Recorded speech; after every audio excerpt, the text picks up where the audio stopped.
Saudações, leitores e seguidores do Instituto Liberal. Eu sou o Lucas Berlanza e esse é mais um IL Flash, aquele momento da semana em que a gente elenca os 7 artigos que mais impactaram, que mais fizeram sucesso no nosso site oficial e nas nossas redes sociais.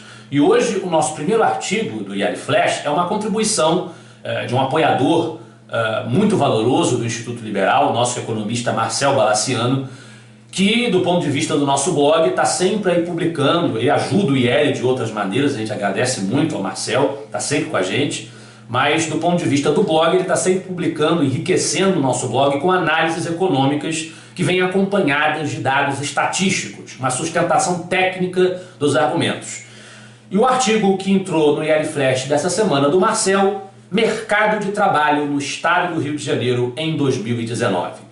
É uma análise dos dados, ele fez anteriormente uma análise para o IL do mercado de trabalho nacional e agora ele fez uma análise focada no estado do Rio, que é o estado, um dos que chamaram a maior atenção da imprensa pela situação complicada em que mergulhou a economia carioca fluminense. E os dados que o Balaciano oferece no seu texto comprovam que realmente existe essa complicação e que isso só pode ser resolvido com o aquecimento da economia. A economia precisa ficar mais forte, precisa se fortalecer para que esses postos de trabalho sejam criados. Ele dá para a gente um diagnóstico de cada setor, como é que está se comportando sob esse ponto de vista do trabalho, do emprego. E realmente ainda há muito que caminhar no Rio de Janeiro. Esse objetivo de ter uma economia mais forte também é o objetivo nacional, é o objetivo de todo o país e também deve ser ou deveria ser o objetivo do nosso vizinho, a Argentina, sobre quem aborda o artigo do professor Alex Pipkin, Democracia? Mais dos mesmos? Execute-se a agenda reformista já.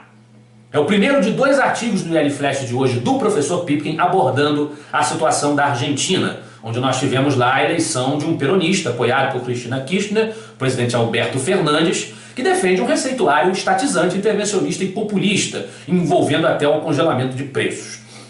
Nesse artigo especificamente, o Pipkin comenta a visão do cientista político argentino Sérgio Bernstein, que fala que na concepção dele existiu na Argentina uma fusão essencial entre o populismo de raiz peronista, desde Juan Domingo Perón e sua esposa Evita Perón, e as instituições democráticas, o que faz com que não seja possível, dentro da redoma que se criou no sistema político peronista argentino por excelência, não seja possível que um outsider reacionário como Bolsonaro, na leitura dele, se eleja na Argentina. Sempre chegará ao poder esse pessoal da trupe peronista, com uma exceção ou outra, como é o caso do Macri, que acabou de sair do poder, porque fracassou na sua pretensão de ser um presidente liberal. O Pipkin não concorda com essa visão do cientista político Sérgio Bernstein, porque ele acha que há uma democracia conformista, uma visão democrática conformista do cientista político, que aceita como uma coisa legal esse sistema representativo dos mesmos, sempre ganharem os mesmos, mantendo a Argentina nesse ciclo. Isso não é legal, né? E comparando-se a agenda econômica de um governo Bolsonaro com a agenda econômica de um governo Fernandes, quem é que está saindo ganhando nessa história? Pelo menos do ponto de vista formal, da agenda apresentada. Não se sabe o sucesso que Bolsonaro virá a ter ou não ao final do seu governo, mas sem dúvida o que o Alberto Fernandes promete é uma réplica, nós já falamos isso uma outra oportunidade no IL Flash, até sobre um artigo meu, é uma réplica do Brasil de Sarney, né? Não tem como dar certo uma coisa dessa. Então isso é incapaz de trazer as transformações estruturais de que a Argentina tanto necessita. Mudar também é preciso a nossa visão apressada, muitas vezes, de que diante de crises como a da segurança no estado do Ceará, em que nós temos hoje uma conflagração entre o governo do estado e as forças amotinadas de segurança, que fazem uma greve ilegal, inconstitucional, que nós temos que apressadamente tomar posição a favor de um lado ou de outro. E nós não podemos ser contra todo mundo, que todo mundo está errado, né? Sobre isso trata o artigo do Pedro Cabral, advogado, diretor de projetos do Instituto Liberal do Nordeste, que já figurou no IL Flash anterior, num artigo em parceria com a Catarina Rochamonte, e entra aqui novamente com essa contribuição individual. Meia culpa, meia máxima culpa. é o título do texto em que ele aborda esse problema no Ceará e sustenta um ponto de vista liberal de que o cidadão não deve terceirizar completamente a segurança ao Estado. É uma defesa aí do nosso direito de autodefesa, do nosso direito inclusive do porte de armas, né, como muitos liberais sustentam, diante de uma situação em que há um caos na segurança do Estado porque todas as autoridades públicas estão em choque entre elas, né, o que paralisa a leal e correta e efetiva oferta do serviço.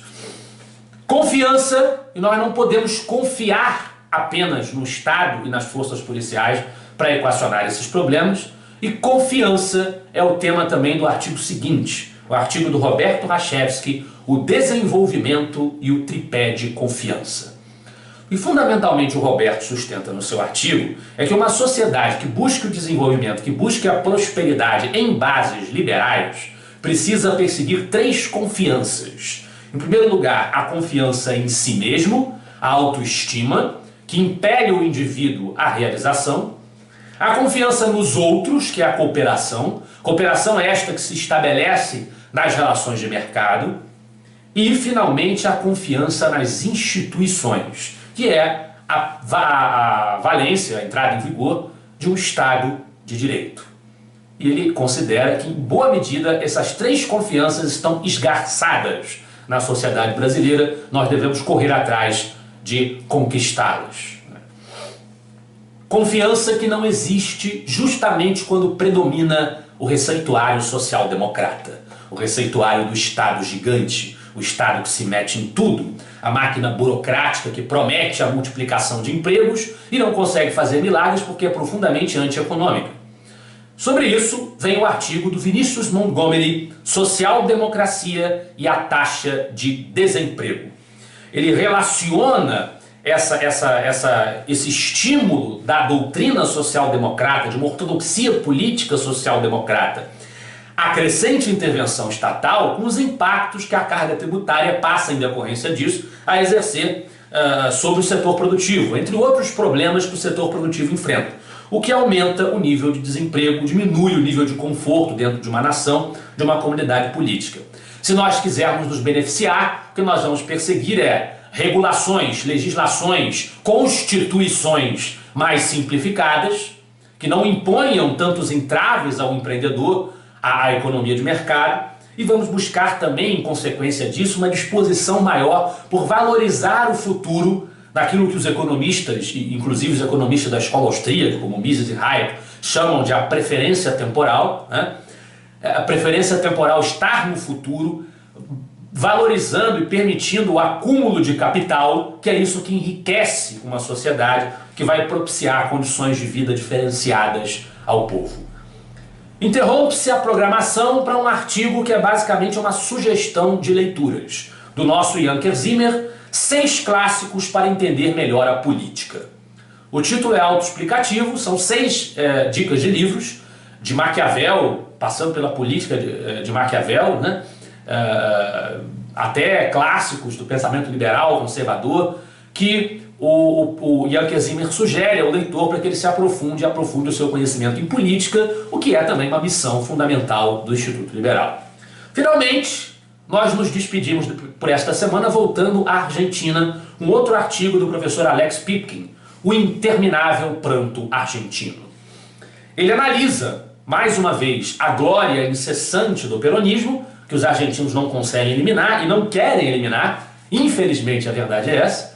Mostra-se a preferência de boa parte do eleitorado pela manutenção de receitas populistas eivadas do populismo argentino, do peronismo de Juan Domingo Perón, mesmo que esse peronismo se camufle ideologicamente. A gente tem às vezes um peronismo mais endireitado, um peronismo mais esquerdizado, mas é sempre o peronismo e, portanto, é sempre antiliberalismo. E com isso, as reformas liberais e liberalizantes, privatizantes, de que a Argentina tanto necessita para sair do buraco, parecem cada vez mais distantes, infelizmente. E ele finaliza com um tom de lamentação, citando Evita Perón, com a sua famosa canção, seu famoso lamento, Não Chore por Mim, Argentina. Esse foi o nosso IL Flash de hoje. Eu espero que vocês gostem dos artigos. Semana que vem estaremos de volta. Afinal de contas, para nós, você é a parte mais importante da sociedade.